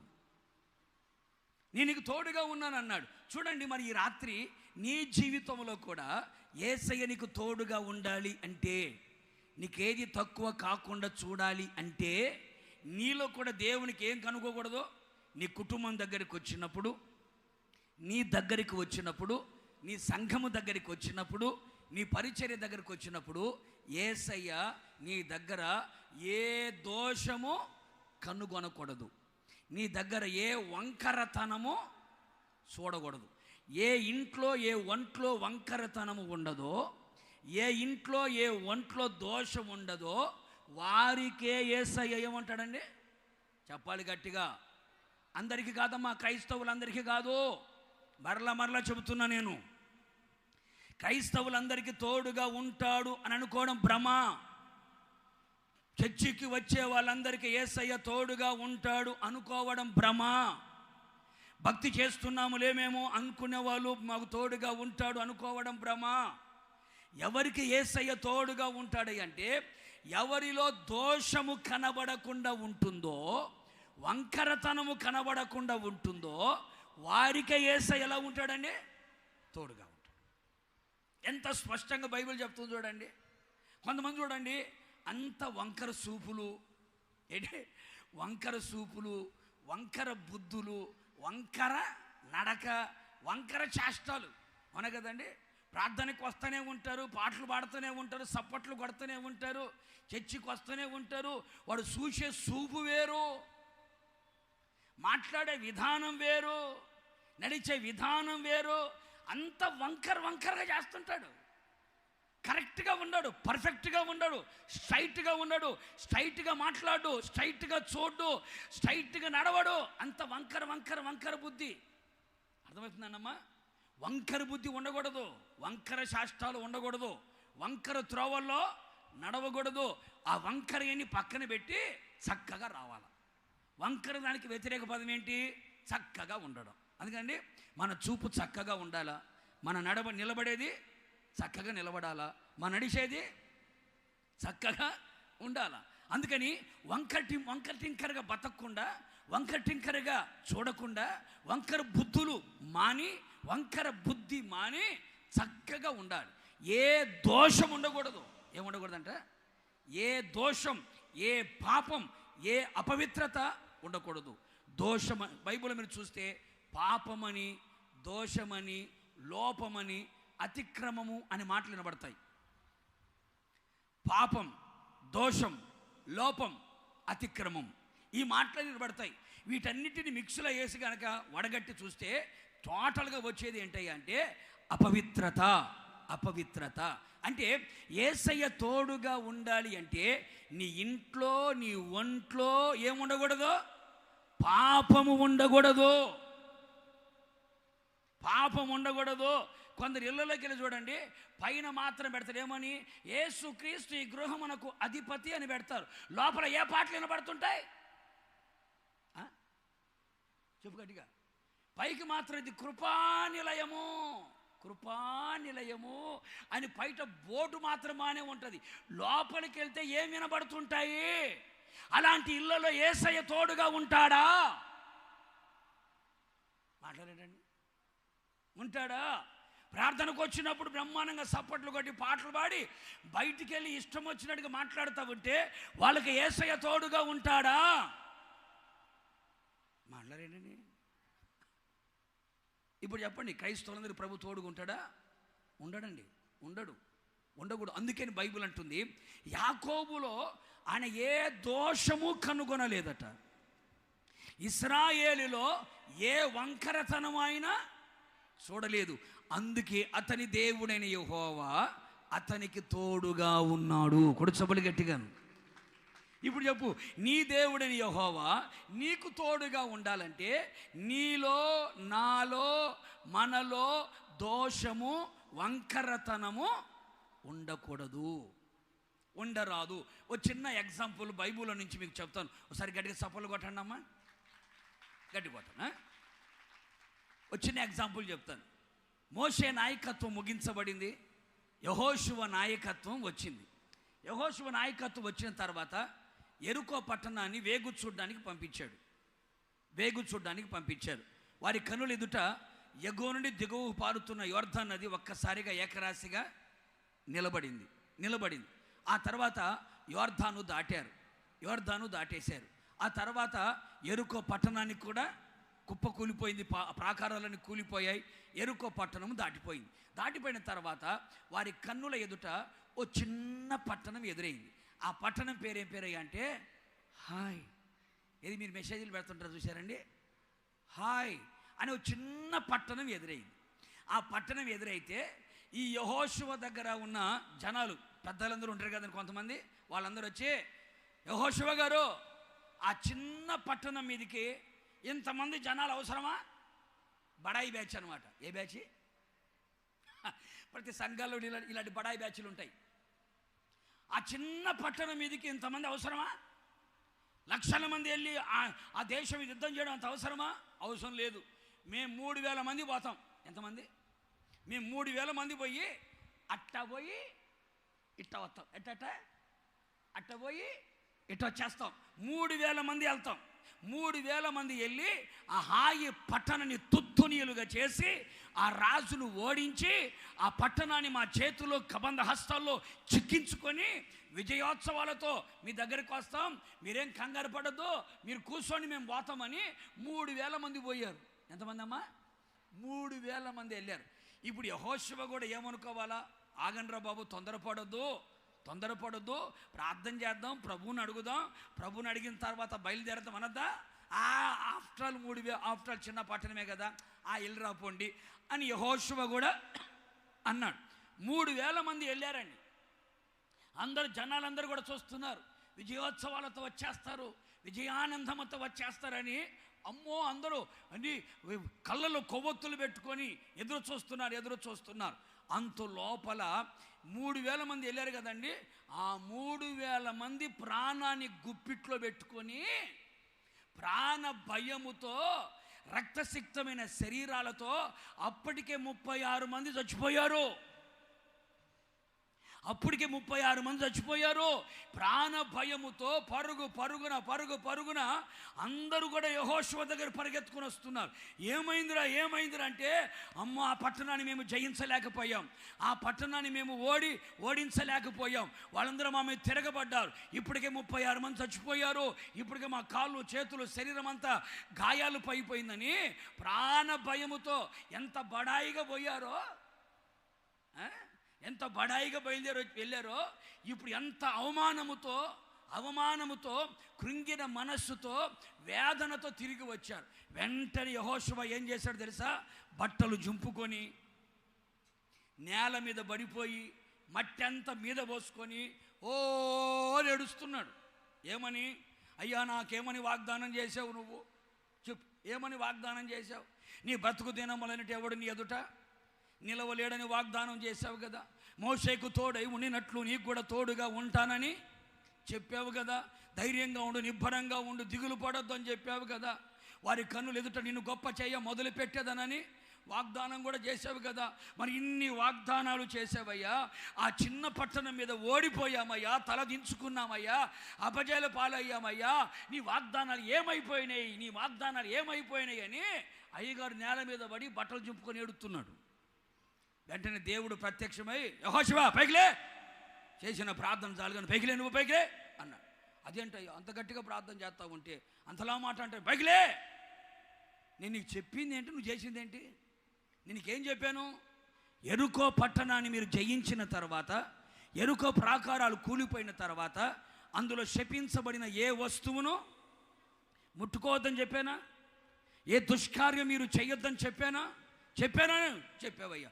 నేను చెప్పిన మాట మీరు వినకుండా అపవిత్రమైన దాన్ని చూచి ఆశించి మీ గుడారాల్లో మీరు పెట్టుకున్నారు. పాపం మీ దగ్గర ఉంది గనుక, అపవిత్రత మీ దగ్గర ఉంది గనుక నేను మీకు తోడుగా లేను. దేవుడు డైరెక్ట్గా చెబుతున్నాడు ఆ మాట. పాపం మీ దగ్గర ఉంది, పాపం మీరు చేశారు, ఆజ్ఞ అతిక్రమించారు, నేను చెప్పింది మీరు చేయలేదు గనక నేను మీకు తోడుగా లేను గనక మీరు ఓడిపోయారు. ఈ రోజున ఎందుకని ఓడిపోతున్నావు? కుటుంబాన్ని పోషించుకునే విషయంలో ఎందుకు ఓడిపోతున్నావు? పిల్లల్ని పెంచే విషయంలో ఎందుకు ఓడిపోతున్నావు? కుటుంబాన్ని కట్టుకునే విషయంలో ఎందుకు ఓడిపోతున్నావు? సంఘాన్ని కట్టుకునే విషయంలో ఎందుకు ఓడిపోతున్నావు? ఓటమికి కారణం ఏంటో తెలుసా? అపజయానికి గల కారణం ఏంటో తెలుసా? దేవుడు నీతో కూడా రాకపోవడానికి గల కారణం ఏంటంటే నీ దగ్గర పాపం ఉంది. దేవునికి విరోధమైన పాపం, దేవునికి అసహ్యమైన పాపం నీ దగ్గర ఉంది గనుక ఆ పాపం ఉన్న దగ్గర యేసు నీకు తోడుగా రాలేదు. యేసయ్య నీకు తోడుగా రాలేదు. వెంటనే యెహోషువ లేచి బట్టలు వేసుకొని ఎవరు పాపము చేశారో వాడిని గుర్తుపట్టి వాడిని తీసుకొని వచ్చి ఊరు వెలుపల తీసుకొచ్చి రాళ్లతో కొట్టి ఆ పాపాన్ని ఏం చేశారండి? చంపేశారు. ఎప్పుడైతే రాళ్లతో కొట్టి ఆ పాపాన్ని చంపివేశాడో, అపవిత్రతను చంపివేశాడో, ఇప్పుడు యేసయ్య వాళ్ళకు తోడుగా వెళ్ళాడు. కూడా చెప్పులు గట్టిగాను. ఇంచుమించుగా 31 రాజులను యెహోషువ గెలిచాడు. అతని కన్నుల ఎదుట ఎవరు నిలవలేకపోయారు. పరిగెడుతున్న సూర్యుని నిలబెట్టాడు, నడుస్తున్న చంద్రుని ఆపాడు, యుద్ధములో జయాన్ని పొందగలిగాడు. ఇశ్రాయేలు ప్రజలందరినీ కూడా కనానులోకి చేర్చాడు, వారి స్వాస్థ్యాన్ని పంచిపెట్టాడు, యేసయ్యని సేవించాడు. కారణం ఏమిటయ్యా అంటే యెహోషువ జీవితంలో ఆ తర్వాత ఓటమిని చూచినట్లుగా బైబిల్లో రాయబడలేదు. ఎందుకు రాయబడలేదయ్యా అంటే పాపాన్ని రాళ్లతో కొట్టి చంపేశాడు. ఇప్పుడు చెప్పండి, యేసయ్య నీకు తోడుగా ఉండాలి అంటే నీలో ఉన్న పాపాన్ని, నీవు చేస్తున్న పాపాన్ని, నీ చేతిలో ఉన్న పాపాన్ని, నీ హృదయంలో ఉన్న పాపాన్ని ఏం చేయాలి? దేవుని యొక్క వాక్యము చేత దాన్ని ఏం చేయాలి? చంపేసేయాలి. చేతిలో పాపాన్ని పెట్టుకొని, గుండెల్లో పాపాన్ని పెట్టుకొని, ఏంటి నా దేవుడు నాకు తోడుగా ఉండాలి, నా దేవుని ఆశీర్వదించాలంటే అది నీ భ్రమ కదా. ఏ పాపములో పడిపోయావు? త్రాగుబోతుడిగా ఉన్నావా? పేకాటగాడిగా ఉన్నావా? అక్రమ సంబంధాల్లో ఉన్నావా? వ్యభిచారపు మత్తులో ఉన్నావా? లంచగొండిగా ఉన్నావా? మోసగాడిగా ఉన్నావా? అబద్ధికుడిగా ఉన్నావా? దొంగగా కనపడుతున్నావా? కాపురాలను సిచ్చుపెట్టే వ్యక్తిగా కనపడుతున్నావా? అక్కడ సంగతులు ఇక్కడ సంగతులు అక్కడ చెప్పి కుటుంబాలని నాశనం చేసే వ్యక్తిగా కనపడుతున్నావా? క్రికెట్ బెట్టింగ్లో కూర్చుంటున్నావా? కోడి పందాలో కూర్చుంటున్నావా? దేవునికి అసహ్యమైన, దేవునికి హేయమైన ఏ అపవిత్రత నీలో ఉండినా నీ పాపాన్ని బట్టి యేసయ్య నీకు తోడుగా రాడు. నీ ఇంట్లో పాపమేమున్నా, నీ ఒంట్లో పాపమేమున్నా, నీ చేతిలో పాపమేమున్నా, నీ హృదయంలో పాపమేమున్నా, ఏ దేవునికి విరోధమైనది, దేవునికి అసహ్యమైనది ఏ పాపము నీ దగ్గర ఉన్నా యేసయ్య నీకు తోడుగా రాడు. అందుకని నీ పాపాన్ని విడిచిపెట్టు, నీ పాపాన్ని దూరము చేసుకో. క్రీస్తు కలువరి సిలువ రక్తము చేత నీ పాపాన్ని కడుగు. నీ పాపము తుడిచివేయాలని, నీ పాపం నుంచి నిన్ను పవిత్రునిగా చేయడానికే కదా యేసుక్రీస్తు ప్రభుల వారు నీ కొరకు, నా కొరకు, సర్వ మానవాళి కొరకు ఆయన కలువరి సిలువ రక్తాన్ని కార్చాడు. 3 మేకులతో కొట్టబడి 5 గాయాలు కలిగి ఆకాశానికి భూమికి మధ్యలో వేలాడి చివరి రక్త బొట్టు వరకు నీ కొరకు రక్తాన్ని చిందించింది యేసయ్య. నీ పాపాలు కడిగి నిన్ను పవిత్రునిగా చేయడానికే కదా. ఎన్నో సంవత్సరాలుగా నేను క్రైస్తవుని చెబుతూనే ఉన్నావు, ప్రార్థన మందిరం నడిపించబడుతూనే ఉన్నావు, నేను పుట్టుకతో క్రైస్తవుని చెబుతూనే ఉన్నావు, బైబిల్లో ఉన్న పేరే పెట్టుకుని చెబుతున్నావు, మా వాళ్ళందరూ చర్చిలోనే ఉన్నారని చెబుతూనే ఉన్నావు. ఇంకా ఏ పాపములో పడి ఉన్నావు? ఏ పాపము చేత పట్టబడి ఎడవబడి ఏ పాపము చేత నీ జీవితాన్ని నాశనం చేసుకుంటున్నావు? అది కనబడే పాపమైనా, కనబడని పాపమైనా, రహస్యమైన పాపమైనా, బహిరంగంగా ఉన్న పాపమైనా, భర్తకు తెలియకుండా భార్య, భార్యకు తెలియకుండా భర్త, పిల్లలు తెలియకుండా తల్లిదండ్రులు, తల్లిదండ్రులు తెలియకుండా పిల్లలు, సంఘానికి తెలియకుండా సేవకుడు, సేవకుడు తెలియకుండా సంఘం, ఏ పాపపు అనుభవాల్లో ఉన్నారో ఆ పాపాన్ని రాత్రి క్రీస్తు కలువరి సిలువ రక్తము చేత కడిగి వేసుకోగలిగితే, క్రీస్తు వాక్యమని ఉదక స్నానము చేత పరిశుద్ధపరుచుకోగలిగితే, క్రీస్తు ఆత్మ చేత కడిగి పరిశుద్ధపరచబడిన వారిగా మారితే, ఎవరు పరిశుద్ధులుగా ఉంటారో, ఎవరు పవిత్రులుగా ఉంటారో వారికి యేసయ్య తోడుగా ఉంటాడు. కూడా చొప్పులు గట్టిగా.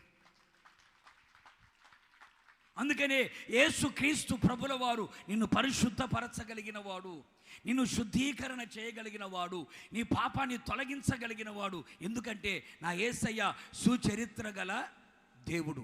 నా యేసయ్య కామ, క్రోధ, మద, మోహ, లోభ, మత్సరము లేని ఆ జన్మ బ్రహ్మచారి. చూపులలో, తలంపులలో, ఆలోచనలో, క్రియలో, నడకలో, పడకలో, ప్రవర్తనలో పాపము లేనివాడు, పాపము చేయనివాడు, పాపం ఎరగనివాడు, పాపులలో చేరనివాడు, నిర్దోషి, నిష్కల్మషుడైన దేవుడు. ఆయన పరిశుద్ధుడు, ఆయన పరిశుద్ధుడు.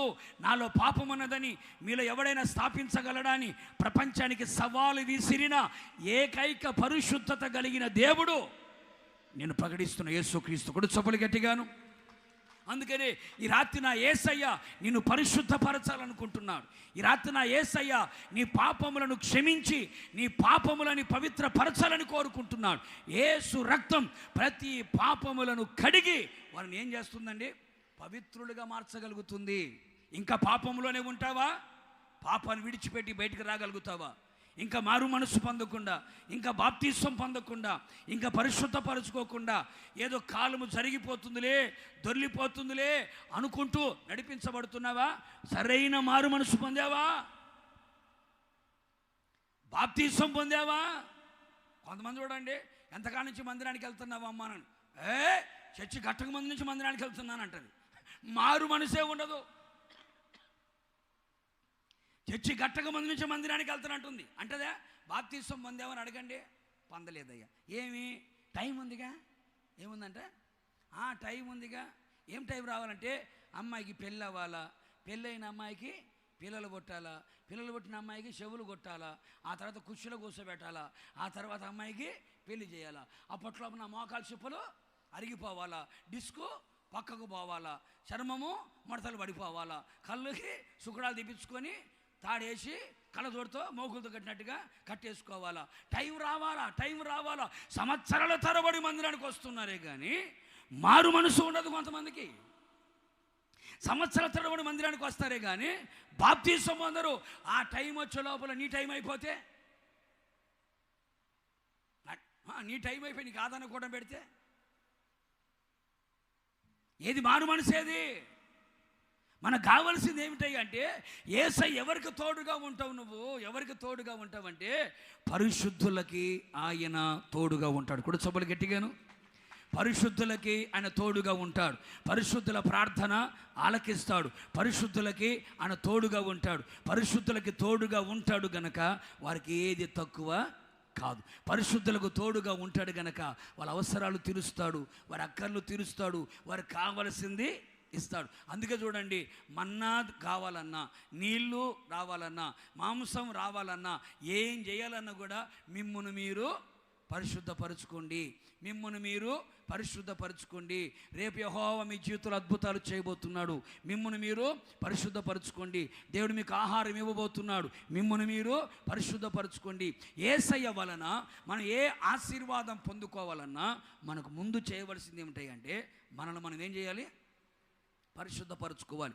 ఈ శుభరాత్రి, ఈ చివరి రాత్రి కూడికలో పాల్గొనిన మీకు నా యేసయ్య తోడుగా ఉండి మీకు ఏది తక్కువ కాకుండా చెయ్యాలి అని గనక మీరు కోరుకుంటే నువ్వు చేయవలసిన పని ఏమిటంటే నీ ప్రతి అపవిత్రతను తొలగించుకొని క్రీస్తు రక్తముతో, క్రీస్తు వాక్యముతో, క్రీస్తు ఆత్మతో నీవు కడగబడి పరిశుద్ధపరచబడగలిగితే ఖచ్చితంగా నా యేసయ్య నీకు తోడుగా ఉంటాడు. ఆయన తోడుగా ఉంటే నీకేది తక్కువ కాదు. కొడు చొబ్బలు గట్టిగా, గట్టి కొట్టాలి. నీకేది తక్కువ కానే కాదు. ముచ్చటగా మూడో మాట చెప్పి నేను ముగించేస్తాను. ఒకసారి ఉన్న కాడికి గట్టిగా చప్పలు కొట్టండి. నిద్రపోయే వాళ్ళది గట్టి కొట్టండి. తినొచ్చినట్టున్నారు పాపం, ఊగుతూ ఉన్నాను. ఇంకా అందుకే మందిరానికి ప్రార్థనకు వచ్చేప్పుడు తిని రాకూడదు. తినొచ్చామనుక మంపు పెరుగుతుంది, మంపు పెరుగుతుంది, కళ్ళకి మబ్బు పట్టింది. అందుకని తిని వాక్యం వినడానికి వచ్చినప్పుడు ఆకలితో వాక్యం వినాల. అప్పుడు ఏమవుతుందంటే వాక్యం బాగా వెళ్తుంది. లేదనుకో ఇంకా ముందుకెనక్కి కీలుగుర్రంలా ఊగుతా కూర్చోవాలా. ఇంకోసారి గట్టి కొడు చప్పట్లు, గట్టిగా ఉన్నగాడి కొట్టాల. ఓకే, మూడో మాట ముచ్చటంగా చెప్పి నేను ముగించేస్తాను, మిమ్మల్ని ఇబ్బంది పెట్టను. మూడో మాట చూడండి, ఆమోసు గ్రంథం 5వ అధ్యాయం 13-14 వాక్యాలు చూద్దామా? తెలుసా మా ఆమోసు గారు? ఎప్పుడైనా కనపడ్డా? అమ్మో పర్వాలేదు, తెలుసు. 757 పేజీ నెంబరు తీయండి అమ్మ. అది తీసేవాళ్ళు కొంతమంది ఉంటారులే. 757 పేజీ నెంబర్ చూడండి. ఆమోసు గ్రంథం 5వ అధ్యాయం 15వ వాక్యం చూడండి. 13 చదవండి. 13-14. ఇది చెడు కాలము గనుక. ఏ కాలమమ్మా? వేసవి కాలం కాదమ్మా, ఇది చెడు కాలం. ఇది చెడు కాలము కనుక ఈ కాలమున బుద్ధిమంతుడు ఊరకుండును. మీరు బ్రతుకున్నట్లు కీడు విడిచి మేలు వెదకుడి. అలాగు చేసిన ఎడల మీరు అనుకొను చొప్పున దేవుడును సైన్యములకు అధిపతియగు యెహోవా ఎప్పుడు తోడుగా ఉంటాడు చెప్పు? ఎప్పుడు తోడుగా ఉంటాడు? కీడును విడిచి మేలును వెదకండి. కీడును విడిచి మేలు వెదకండి. మీరు అలాగు చేసిన ఎడల, ఎలాగూ కీడును విడిచిపెట్టి మేలు గనక నువ్వు చేస్తే, ఇలాగు నువ్వు చేయగలిగితే దేవుడును సైన్యములకు అధిపతి యెహోవా మీకు తోడుగా ఉంటాడు. ఆయన తోడుగా ఉంటే నీకేది తక్కువ కాదు. ఇప్పుడు యేసయ్య మనకు తోడుగా ఉండి మనకి ఏది తక్కువ కాకుండా చేయాలంటే, ఇప్పుడు నువ్వేం చేయాలంటే కీడును విడిచి మేలును మనం ఏం చేయాలి? వెతకాలి. మానవ నైజం ఏంటంటే మేలు చేయడం పక్కన పెట్టండి, కీడు చేయడానికే ఉంటాడు. అవును కదండి?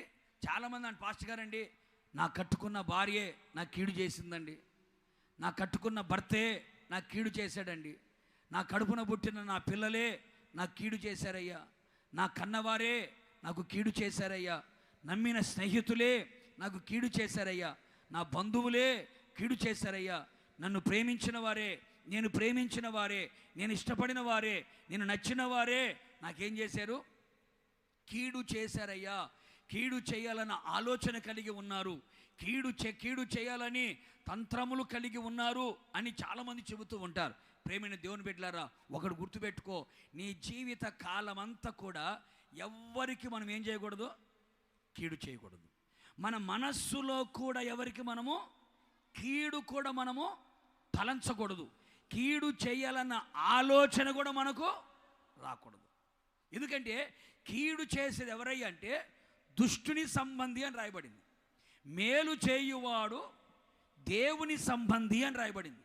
మేలు చేయువాడు దేవుని సంబంధి, కీడు చేయువాడు దుష్టుని సంబంధి. మీరు ఎవరి సంబంధులమ్మా? మీరు దేవుని సంబంధులైతే మీరేం చేస్తారు?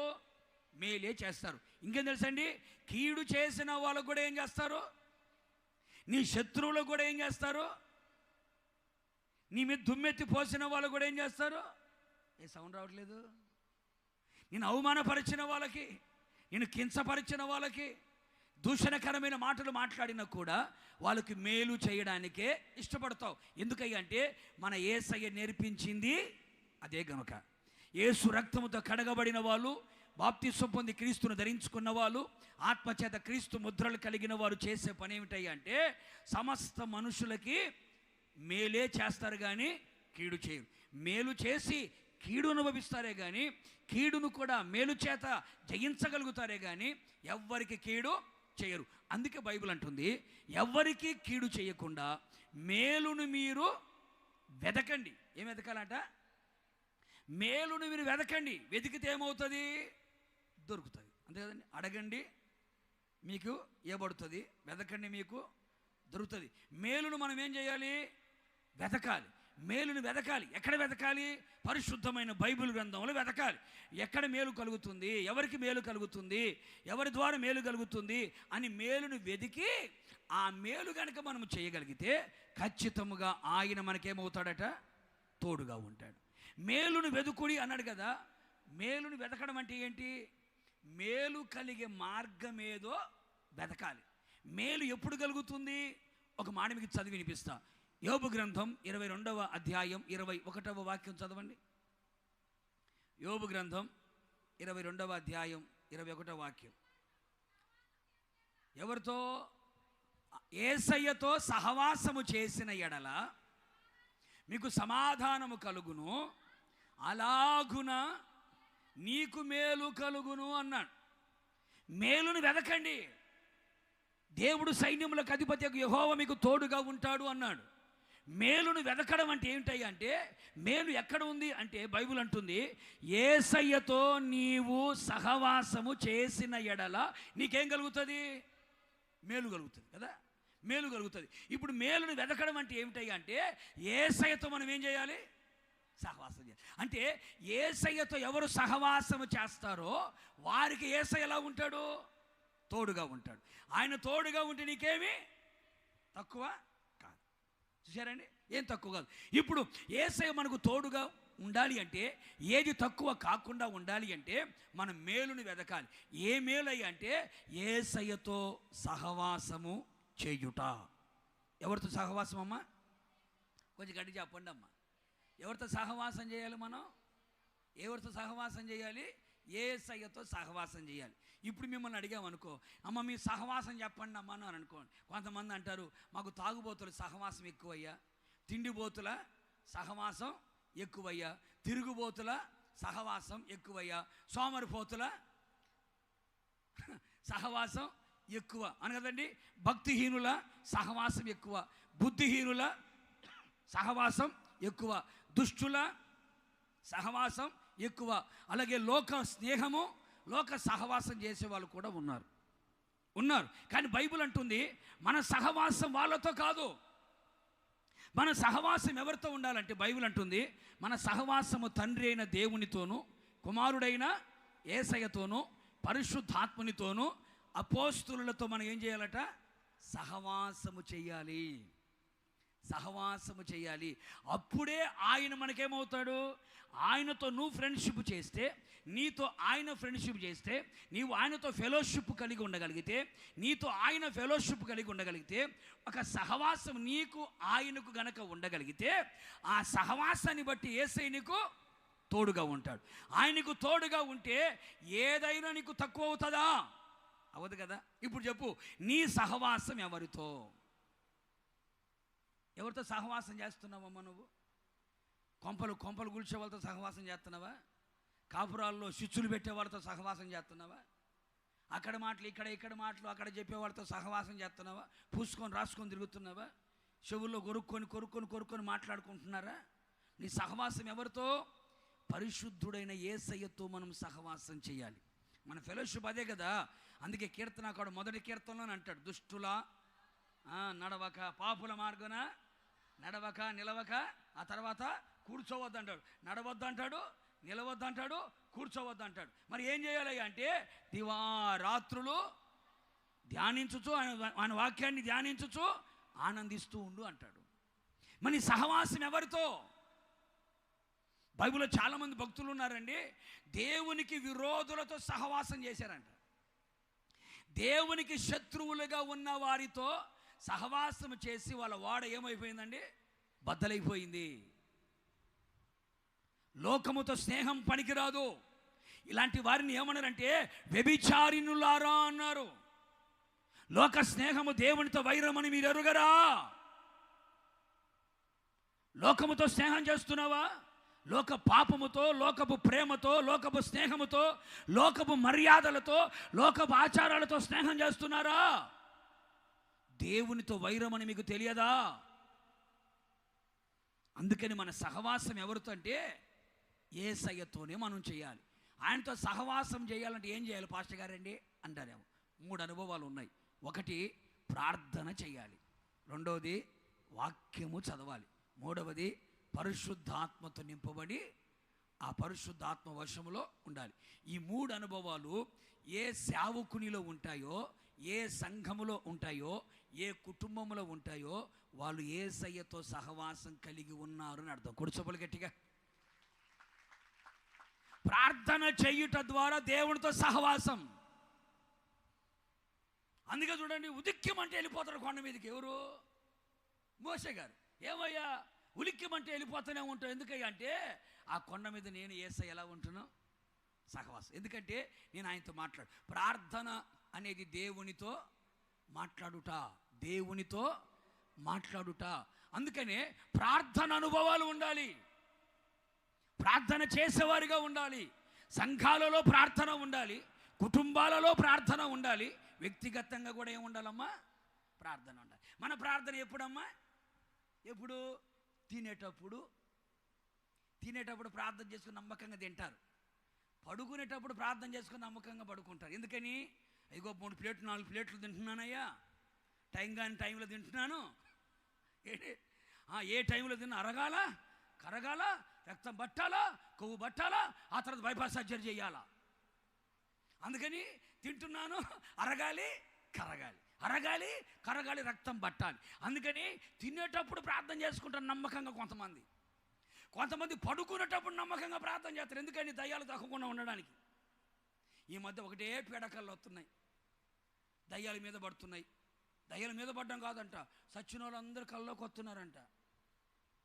ఏది కరోనాలో పోయిన వాళ్ళందరూ, సచిన వాళ్ళందరూ కళ్ళకు వచ్చి చెప్తున్నారంట, ఒక్కనే ఉన్నా నువ్వు కూడా రా, ఒక్కనే ఉన్నా నువ్వు కూడా రా అని పిలుస్తున్నారంట. అందుకని రాత్రిపూట ప్రార్థన చేసుకొని పడుకుంటున్నారు జనాలు. తినేటప్పుడు ప్రార్థన కాదమ్మా, పడుకుంటప్పుడు ప్రార్థన కాదు.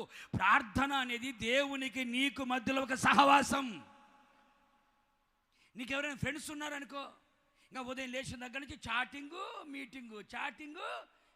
ఎందుకని ఫ్రెండ్స్ కదా.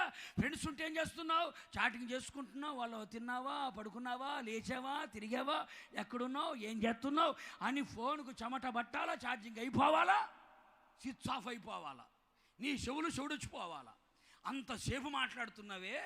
మరి యేసయ్య దగ్గరకు వచ్చినప్పుడు పట్టుమని 10 నిమిషాలైనా ప్రార్థన చేస్తున్నావా? ఏమ్మా వినపడుతుందా? మళ్ళీ నా దేవుడు తోడుగా రాయ్యా ఎట్టొస్తాడు? పట్టుమని 10 నిమిషాలు ప్రార్థన చేయడం శాతగా నీకు దేవుడు తోడుగా ఎట్టకొస్తాడమ్మా? నీకు అర్థమవుతుందా?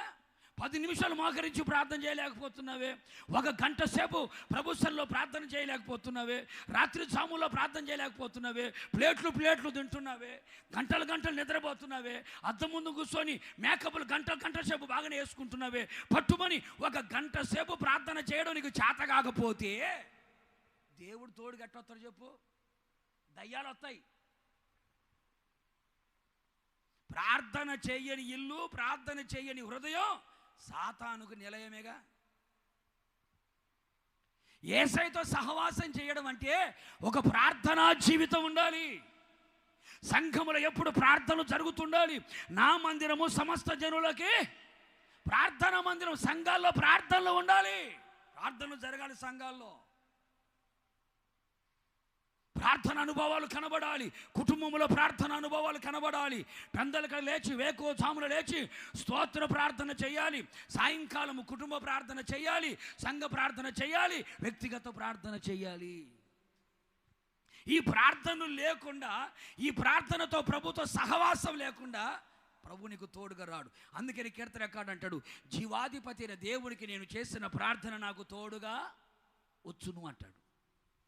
నువ్వేం ప్రార్థన చేస్తావో ఆ ప్రార్థన నీకు తోడుగా వస్తుంది. శుభ్రంగా తిని గొరుకులు పెట్టి నిద్రపోతుంటే ఎవరు వస్తారండి? మా దయ్యాల తొక్కకి ఎవరు తొక్కుతారు? ఇంకా ప్రార్థన ఉండాలి. రెండవదిగా దేవుని వాక్యాన్ని చదవాలి, దేవుని వాక్యాన్ని వినాలి, దేవుని వాక్యాన్ని ధ్యానించాలి, దేవుని యొక్క వాక్యాన్ని అనుసరించాలి. వాక్య పఠనం ఉండాలి. ప్రతిరోజు దేవుని యొక్క వాక్యం చదవాలి. కొంతమంది చర్చికి వచ్చినప్పుడే బైబిల్ తెస్తారు, మిగతా రోజుల్లో బైబిలే. పెద్దమ్మాయి బైబిల్ కనపట్లేదే, చిన్నమ్మాయి బైబిల్ కనపట్లేదే, బైబిల్ కనబడట్లేదే అంటుందంటే అమ్మగారు తీసి ఎన్ని రోజులు అయిందో?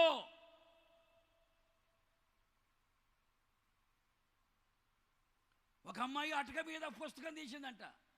మమ్మీ ఏంటి పుస్తకం అంటే, అమ్మ అది దేవుని పుస్తకం అమ్మ అనిందంట.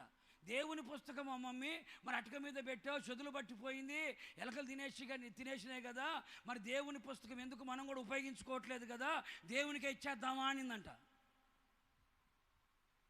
ఈరోజు క్రైస్తవులు అలాగే అయిపోయారు.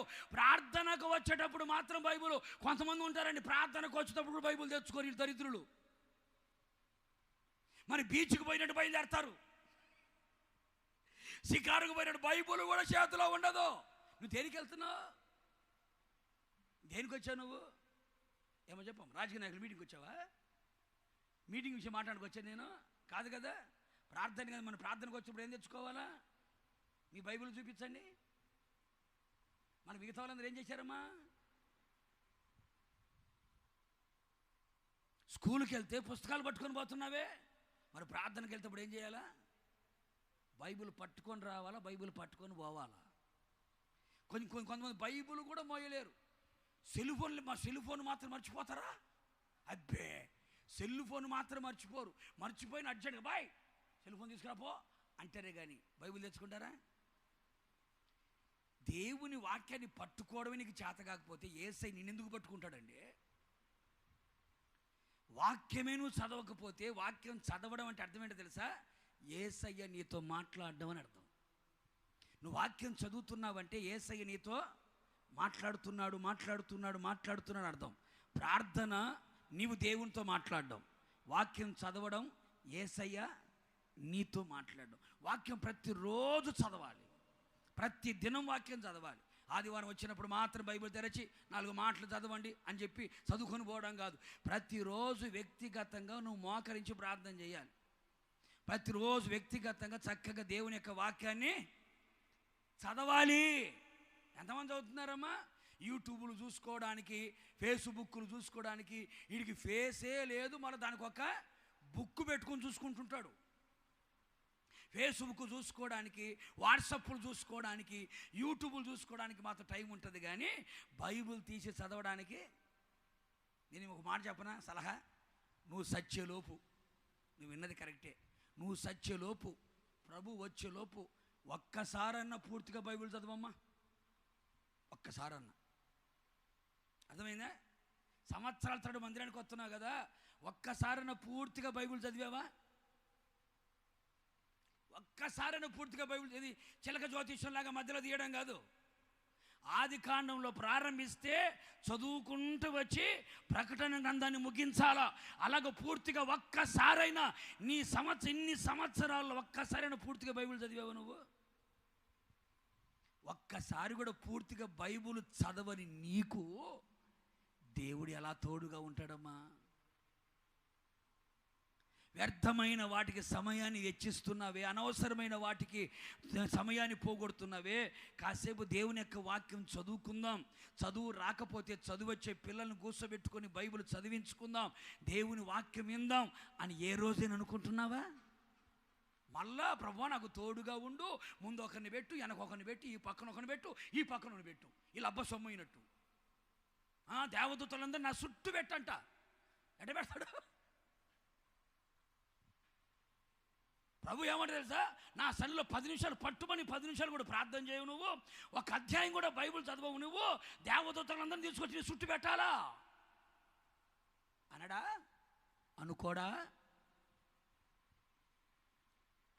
కనుక ప్రేమైన సహోదరి సహోదరులారా, దేవుడు మనల్ని ప్రేమతో హెచ్చరిస్తున్నాడు, ప్రేమతో మనల్ని గద్దిస్తున్నాడు.